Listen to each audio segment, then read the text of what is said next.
Mr. Romney, where do you stand on reform for the current lobbyist situation we have in Washington? I personally believe that when campaigns spend the kind of money they're now spending, this race, I understand, Ted Kennedy will spend about $10 million to be reelected. He's been in 32 years, $10 million. I think that's wrong because, and that's not his own money. That's all from other people.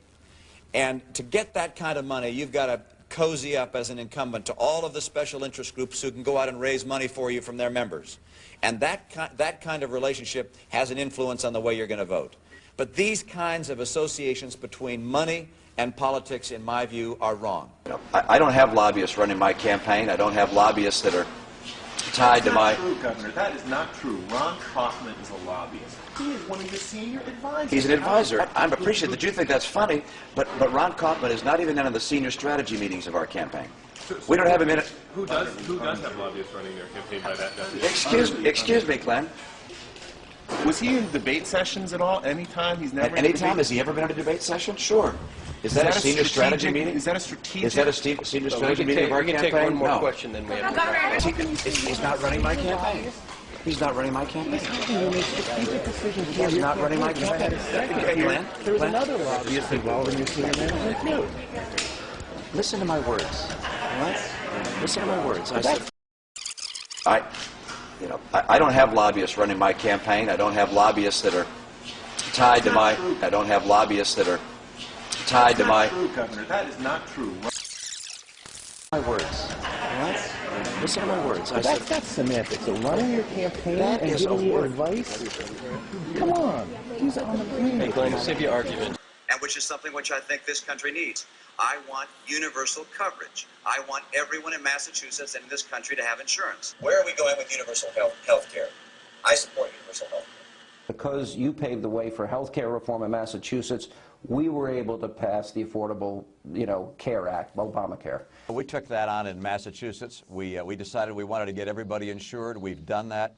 I understand that the president considers his plan in some respects following the model of Massachusetts. And I hope we're ultimately able to eliminate some of the differences, repeal the bad, and keep the good.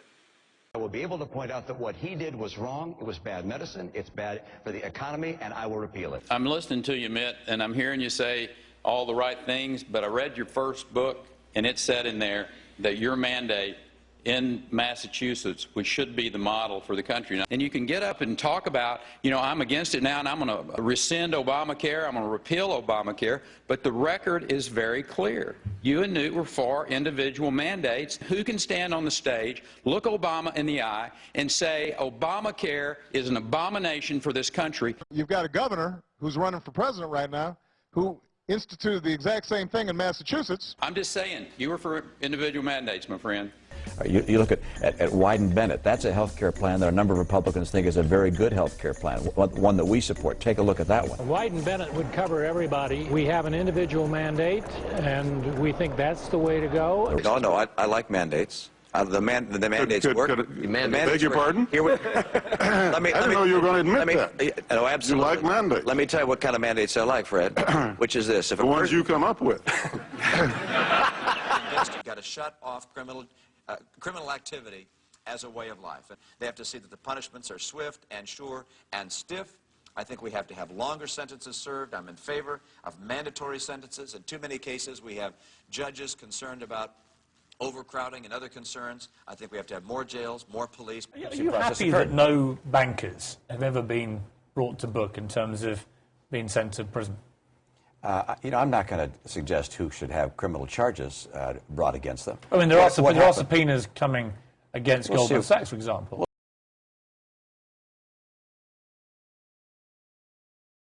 We'll see what the course of history will be here. I think we have to have more jails, more police, but we also have to say if someone is carrying a gun, for instance, in the commission of a crime or using a gun, we're going to give them a stiff mandatory sentence. I'm not going to suggest who should have criminal charges. We have to make sure that people know they're going to face very severe punishment for using weapons. We do have tough gun laws in Massachusetts. I support them.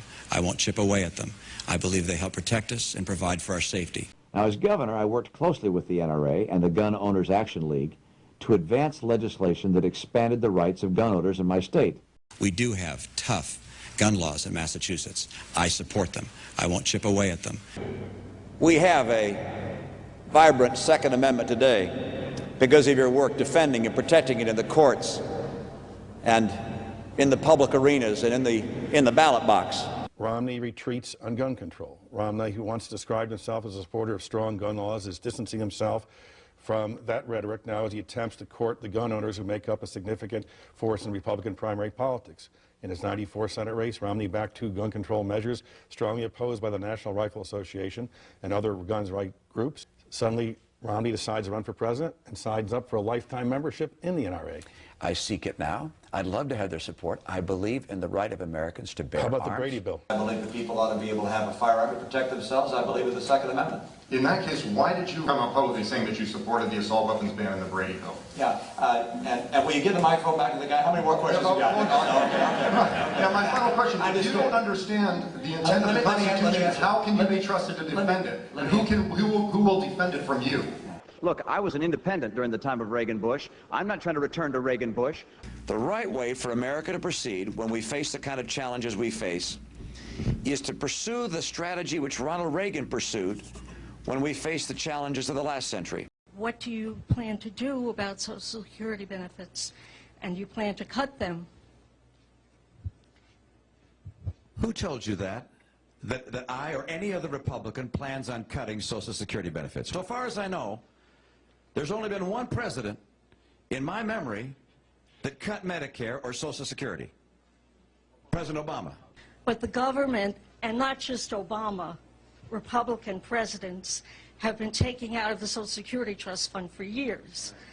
Yes. And so let's have a little light on the subject. Yeah, let's go back again. No one is talking about restructuring Social Security or Medicare for current retirees or for those that are near retirement. What they're saying... about those that are under 55. And in that case, the answer is let's talk about it. One is to increase the retirement age. That's what they did in Great Britain.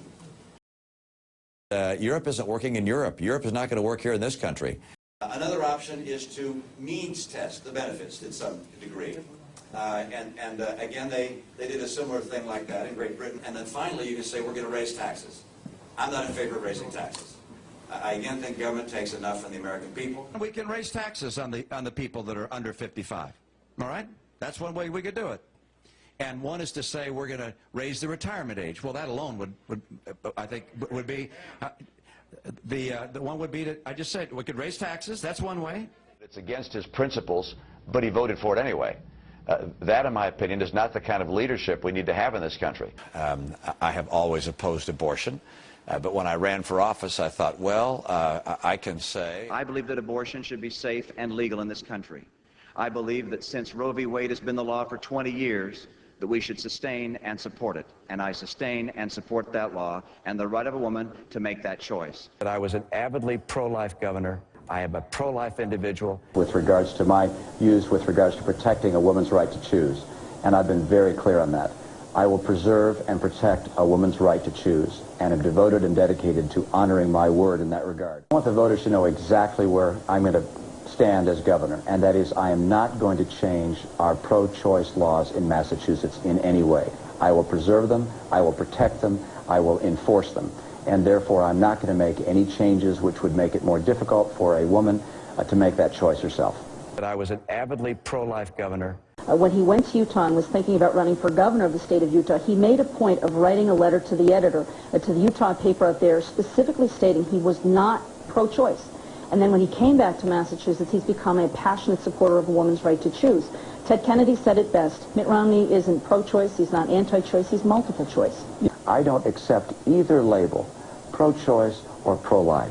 Instead, I make it clear that I will preserve and protect a woman's right to choose. I will not use a single hyphenated word. I am pro-life. Pro-choice. And I think you have to stand on your record, and I think